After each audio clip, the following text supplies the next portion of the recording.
بسم الله. magacayga waa Maxamed Axmed Cabdi, waxaan ku magac dheerahay Dr. Miyamiya.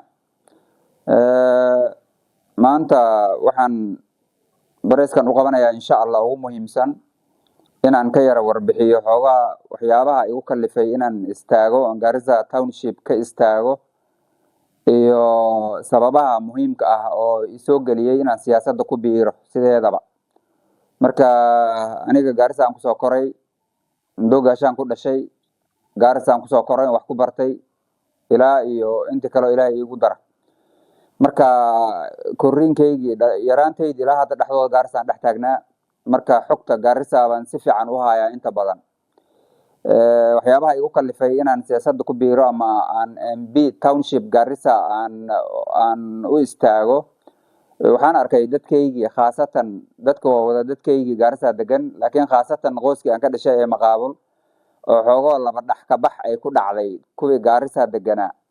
xoogoo laba dhax ka bax ku dhacday markii doorasho la gaarana Garissa wajeer ay aadaan ay kuura ka soo ridaan. markay kuuraha soo ridaan Garissa ay ku soo laabtaan. markay Garissa ku soo laabtaan Garissa waxba kuma leh, xuquuq kuma leh, oo markay xafiisyaha Garissa tagaan waxaa lagu dhahaa reer wajeer aad tihiin. markay wajeer tagaan waxaa laga yaabaa xataa basaska geeyay inay kasoo tagaan mararka qaar oo ay duurka ku rafaadaan.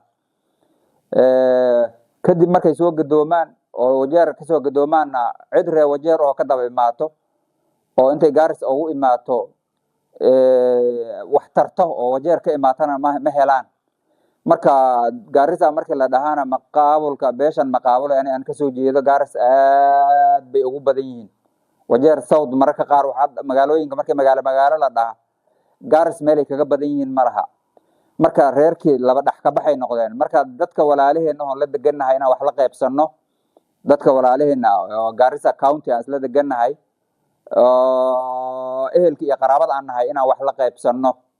taas ay ugu kaliftay inaan usoo istaago oon dadkayga horkaca, oon dadkayga wax u qabto, oon dadkayga wax la qabto, oon dadkayga insha Allah tacaala gobolkan ama countigan aan joogno aan aga istaago wax ooga qabto intii tabartayda ah, anigoo kaashanaya walaalaha Soomaaliyeed ee aan isla deganahay Garissa County. waxaan rabaa inaan iraahdo raggii akhyaar ee baa iga horeeyay oo laga soo bilaaba adeerkay Xuseen Mandali oo kale 4 sano 5 sano 5 trip oo kale ayuu kusoo jiray baarlamaanka kursigan townshipka Garissa.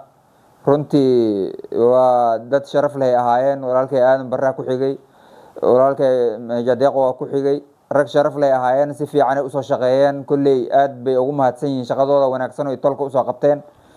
anigana hadduu Ilaahay igu guuleeyo oon halka ka sii qaado meeshii ay dhigeen baan ka sii qaadi oo hore baan u sii waday, nin baa iga sii qaadi doona hadduu Ilaahay yiraahdo. haddii aan mid iyo laba ka iraahdo waxyaabaha aan jeclahay inaan ka bilaabo shaqadayda haddii aan kursiga baarlamaanka soo galo, horta waxaan rabaa inaan xafiis ka furto magaalada Garissa dhexdeeda. xafiiskaasna in baarlamaanka Nairobi shaqo ka jirta ma ogi inta badan aan joogo, haddii kale shaqaalahayga ay joogaan. marka xafiiskaas oo aan rabo inaan bulshadayda townshipka iyo inta ku xeeran inaan ugu adeego, ay helaan iyo arkaan ila kulmaan magaalada dhexdeeda iyagoon safar dheer gelin, iyagoo Nairobi soo aadin, inay helaan. arinta ugu horeysa waa xafiiskaas. midda labaad hadduu Ilaahay ka raali ahaado waxaan jeclahay bulshada teeda danyarta ah inaan garab istaago inta badan, amboogaleyda, khudaarleyda, dadka masaakiinta ah, kuwa agoomaha, madrasooyinka, dugsiyada, masaajida, insha Allah tacaala dadka danyarta inaan garab istaago. qodob kale oo rabaa inaan ka shanqariyo hadduu Ilaahay ii qadaro inaan kursigan ku fariisto, waxaan rabaa dhalinyarada inaan shaqo abuur u sameeyo. dhalinyarada shaqo abuur groups waxa la yiraahdo groups oo groupyo ah inaan ka dhigo. group walbana haddii contract la siinaayo, haddii lacag ay ku shaqeystaan la siinaayo, xafiisyo, hay-ada inaan soo xiro dal iyo dibid meel aan ka keenaba aan meeshan ku soo xiro, hay-adahaas loo kala shaqo tago. Ilaahay hadduu ka raali ahaado waxyaabaha aan jeclahay inaan ka shaqeeyo oo maanka ku haya waa midaas. midda labaad aan rabaa inaan kusoo khatimo waxay tahay hadduu Ilaahay ka raali ahaado Soomaalida Garissa degto waa ay wada ehel, waa ay wada qaraabo, waa ay wada tol. ima kala sokeeyaan insha allahu tacaala si cadaalad oo sinman ayaan ugu wada shaqeyn doonaa. taa waa midda labaad waxaan rabaa inaan ka hadlo madaxweynaha William Ruto qasidkayga ugu weyn hadduu ilaahay ka raali ahaado oo kursigan ilaahay ugu guuleeyo dadka ugu horeeyo u ololeen doona in la soo celiyaan ka mid ahay. sababaha ugu muhiimsan oo aan sidaa u yeelayana waxaa ka mid ah dowladihii soo maray wadankan Kenyatta, Moi, Kibaki, Uhuru, William Ruto oo hadda joogo kulli waa u wada joogna waxay ahaayeen.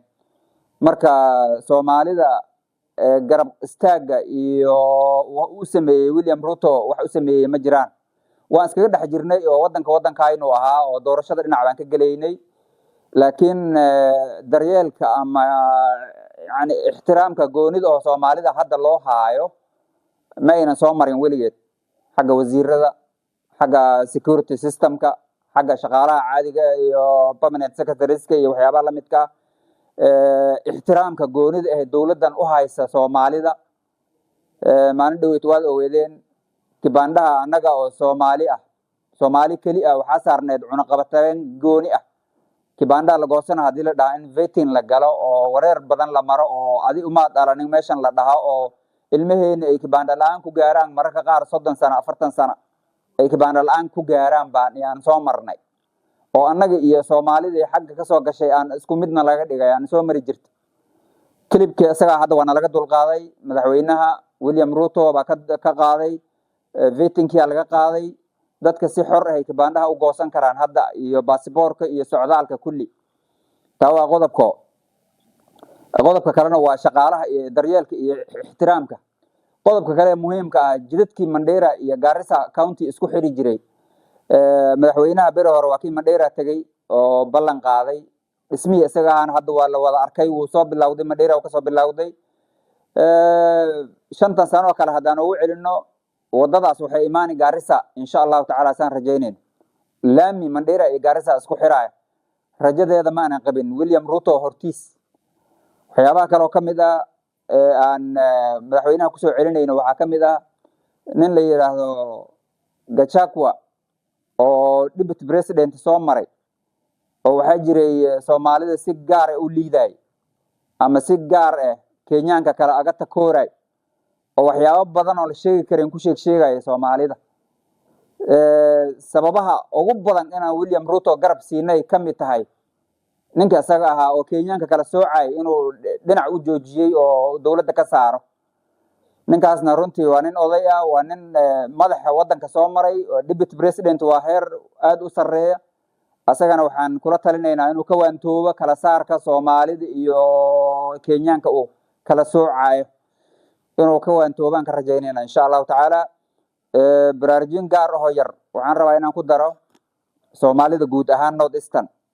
Soomaalida North Eastern waa ehel, waa qaraabo, waa tol. Garissa Province, Garissa County, Wajir County, Mandera County, Soomaalida degta kulli waa ehel iyo qaraabo iyo tol. kibaandaha hadda naloo fududeeyay waxaa la rabaa inaan ka faa'iideysano siday tahay uga faa'iideysano oo kibaandaha guranno oo kuuraha guranno oo wadanka wax ka noqono oo biri ka maalin madaxweyne ku xigeen iyo madaxweynaba aan haweysan karno ilaahay haduu ka raali ahaado. rajadaasna Soomaalida inay yeelato ay hor u socoto hami dheer yeelato oo waxaan dhinaca soo boosayno oo waxaan Kenyaan ahayn aan iska dhigayna iska dhaafno. kibaandihii hadda iyo kuuriya mar hadii la fududeeyay qof kibaanda la'aan oo North Eastern jooga inaan la arkin. kuuraha ay kibaandaha lagu dadaalo, wadanka waa wadankeeni. waad aragteen isli Kamukunji aan MP ka nahay annaga Soomaali ah. beri dambana horaan u durkaynaa deputy president aan helaynaa haduu Ilaahay ka raali ahaado. berigeeda kalena madaxweynaha helaynaa waa u istaagaynaa. wadanka waa wadankeeni, meel naga ma socono. annaga aan isxilqaano oo moraalka hagaajino oo kuuraha iyo kibaandaha aan sax